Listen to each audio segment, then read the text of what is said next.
Dr. Burton says that feelings of certainty can be so powerful that we'll ignore any evidence to the contrary. He cites people suffering from a neurological pathology to demonstrate just how strong and wrong a feeling of certainty can be.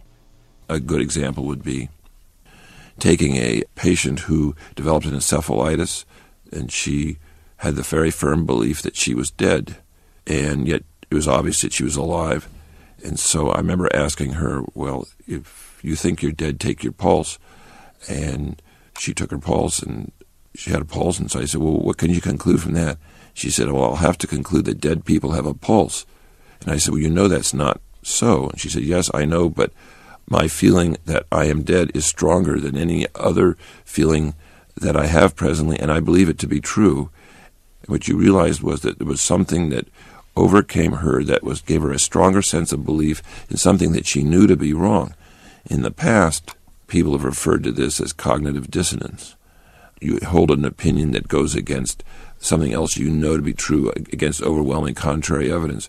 And I think for the last 50 years, it's always thought to be on some personal or social or psychological basis. And now it's pretty obvious that it can occur under a variety of conditions that really are pretty organic or neurologically based, such as this woman I've told you about.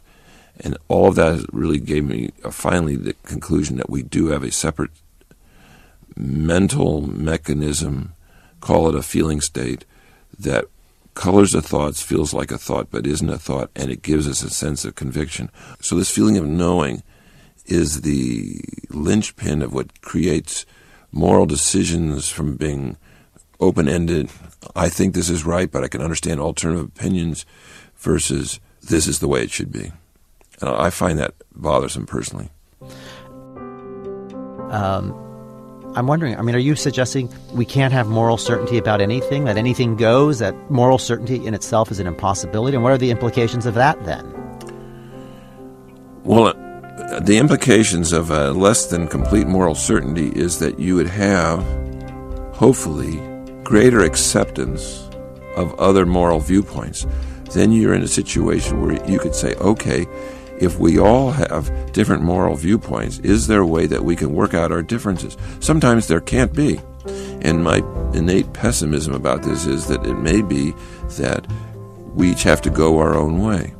On the other hand, if there's any hope for civilization improving, it will be that just understanding that we have these irreconcilable differences might lead to a better degree of tolerance and humility, less anger, less frustration, and perhaps the world wouldn't be so incendiary. According to neurologist Robert Burton, our moral positions are informed by personal history, environmental factors, and decisions that arise out of our personal biology. Our moral views are, at best, partially true. He argues that awareness of this might make us more tolerant of those who hold opposing views. I think people have to understand that morality is really not something that is an absolute for which you can say there's good and evil or there's an axis of evil. Evil automatically implies that that behavior, that person has no justification, and it does not take into account other vantage points of other people. But at the same time, Robert, aren't there things where you have to say, no, this is wrong, this is evil, actually? I can't imagine you're arguing, you should sort of see the Nazis' point of view, too. They have their own moral framework. Well, that's right. So in this, I do think that there are relative absolutes. That's a non-meaningful statement, but it's pretty clear that the Ten Commandments exist in a way because there are some higher moral standards that we would like human beings to ascribe to. Now, let's take Hitler, for example. And I've never thought about this before. This may be dead wrong. From his point of view, he's actually a eugenicist. He's trying to make a perfect race and all the rest of it. On the other hand, there are what we call some moral imperatives that seem to exist above and beyond the individual vantage point. And for me, these take precedence over the individual vantage point. And I guess what it amounts to is that you have to have a strong sense of morality. Thou shalt not kill. Hitler is evil. At the same time as you can acknowledge that this would be from his point of view, a justifiable position. In other words, it allows you to understand it. It doesn't allow you to justify it. And I sort of waffle because obviously I believe in a higher morality that we should ascribe to, but I realize it's generated by my brain and my thoughts. And that leads into a fundamental paradox that I don't know how to resolve, and I don't think I'm smart enough for that. And what's that fundamental paradox? Fundamental paradox is that everybody's entitled to their position, but some moral positions are better than others. And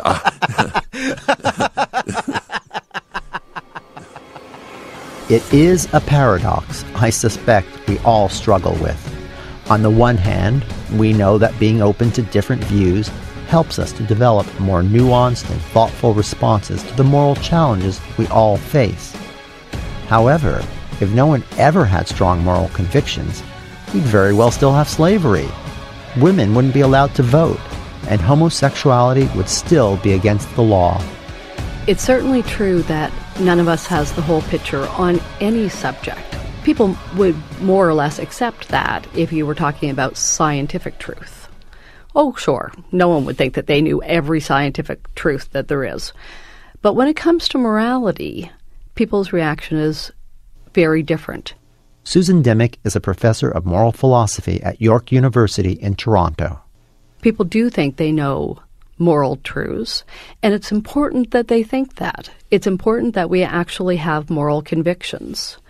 A society of people who lacked moral convictions would be one that would incline to a very dangerous form of moral relativism or moral subjectivism, whereby we would treat morality like we treat beauty. Beauty is in the eye of the beholder. Morality would be in the eye of the beholder. Whatever you think is right, and whatever I think is right, is right. And we might disagree, but we can disagree about morality just as we can disagree about judgments of beauty. That would be a disaster for the human race if we actually believed that. Now, luckily, we don't believe that, and we never live as if we believe that. We use moral criticism of others. We make moral judgments about other individuals and other societies all the time. That suggests that we're not actually moral relativists. So we can't live moral relativism, and moreover, we shouldn't, because we need that set of common expectations that morality gives us. Left to ourselves, we can be very dangerous. That is the individual, because who corrects us? Who gives us a broader perspective on things? Michael Mulhall is a theologian and Catholic priest living in Chicago. Yes, there's a sense in which you have to own your own morality, but I would say you have to plug into the best source you possibly can. Who are the people that inspire you, that move the discussion forward? Let's have no illusions that we've arrived at some perfect church, because we're human. We may say that the doctrines we hold are revealed, the God that we believe in is real, but we are not real. That is to say, we're not fully there. And so all our institutions are damaged by us because we're in them.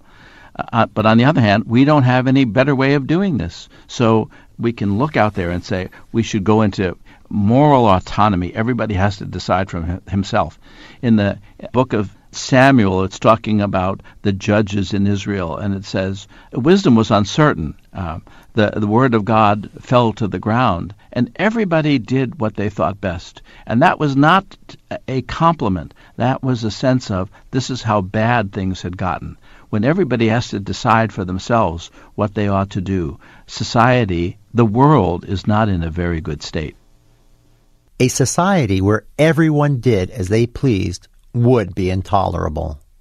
But let's get real. We do have a society where it seems it's okay for some people to do exactly as they please. In theory, all of us should observe the rules, principles, and values that allow us to realize a good life and to live together cooperatively and peacefully. But as Bob Dylan sharply observed, the masters make the rules for the wise men and the fools. And as his hero, folk legend Woody Guthrie sang, "Now as through this world I ramble, I've seen lots of funny men. Some will rob you with a 6-gun, some with a fountain pen. It seems our society is based on two sets of morality, one for ordinary folks and the other for the rich and powerful. Friedrich Nietzsche certainly believed that to be true. He was a German philosopher who lived in the 19th century. He felt that the conventional morality of his time, with its roots in Christianity, created a slave morality. The masses were to be meek and mild and willing to sacrifice themselves for the good of others.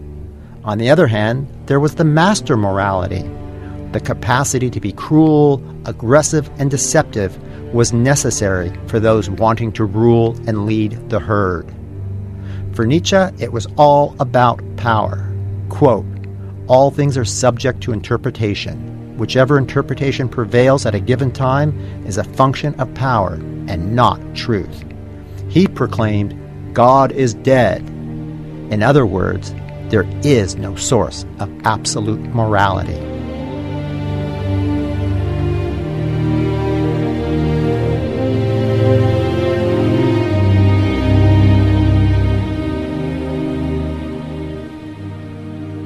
He saw his task as setting people free from their enslavement to conventional morality.